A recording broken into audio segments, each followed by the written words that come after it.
Try to catch me howling at the moon.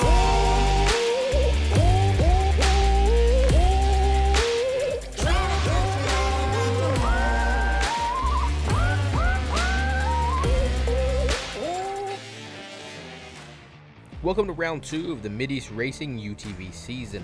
Today we'll be heading to Harris Bridge, a fan favorite track that features some high-flying sections, both in terms of speed and altitude. With rain earlier in the week, the track would be a mixture of puddles full of mud and then dirty, dusty, dry sections.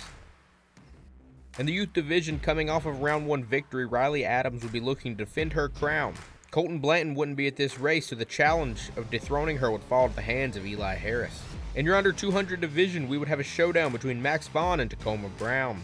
Eli Harris would get a great launch, barely beating out Riley Adams, securing him the whole shot in the single-seater UTV.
By the end of the first lap, Riley Adams, with her father beside of her navigating, they would be only out front by a mere 3 seconds over Eli Harris. As they would take off into the second lap, however, this would be the last time that they were that close. Early into the second lap, Eli Harris would wreck, rolling his UTV over. This would add an additional 5 minutes to his lap while he would get flipped right side back up. That would end his chances at taking the top spot. With number 2 gone, Max Vaughn and Tacoma Brown would look to seize the opportunity. After the first lap, they would be separated by only 4 seconds.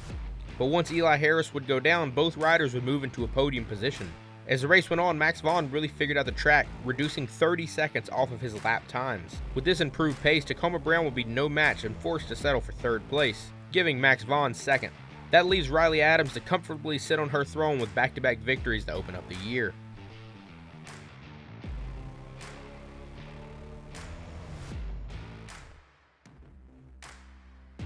Michael Preswood just couldn't stay away after all. He would return and look to run it back and get another win. The Stewart boys would be in full force looking to stop him as well. Brothers Cooper and Charlie Stewart were always battling it out on and off the track. We expect nothing different today. Meanwhile, their father Jason Stewart is gunning to show everyone where that talent comes from. As soon as the green flag drops, Mitch Truitt would jump out, followed closely by Brian Russell and Michael Preswood. The father-son duo of Cooper and Jason Stewart would go into the woods side by side.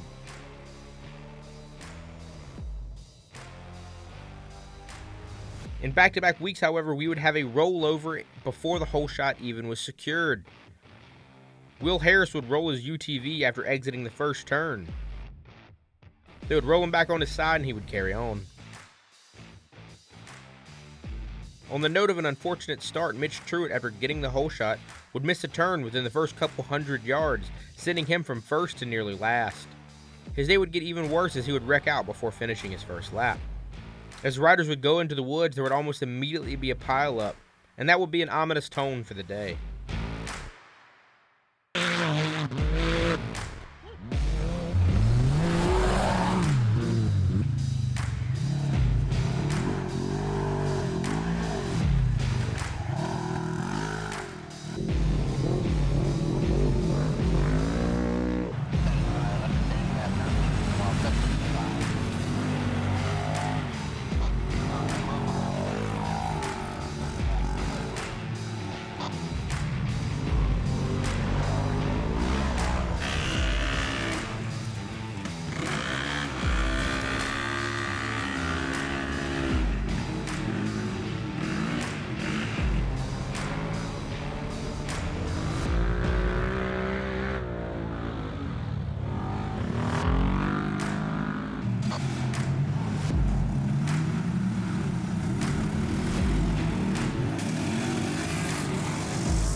By the end of the first lap, your dynamic duo of Michael Preswood and Cooper Stewart will be duking it out yet again.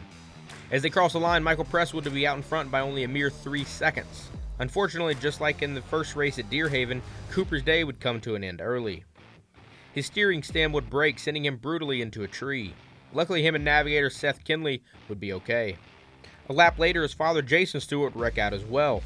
With those two gone, it was up to Charlie Stewart, the little brother who started on the second row. He would get a bad start, but would begin to mount his charge early. On the first lap, he would cross the line in 7th place. A lap later, he would be up to 4th, and by the 3rd lap, he would be in 2nd place, trying to chase down Brian Siegel for 2nd overall. Those two would battle it out for the next 4 laps, moving into 2nd and 3rd place based upon time. Coming down to the wire, Charlie Stewart would end up securing 2nd place, with Brian Siegel holding it down for 3rd. We would see Michael Preswood dial it back once Cooper and Jason Stewart were out of the race. However, he had already roared out to nearly a 4-minute lead, so he was well on his way to cruise to another victory.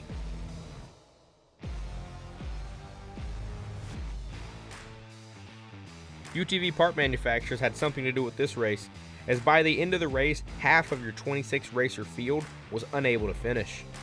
Carnage was everywhere and UTVs were being pulled out late into the night. Hopefully everyone will be able to fully recover and rebuild for the next UTV race at Strange's Ranch, which will be taking place on April 2nd. Thank you all for watching and see you soon.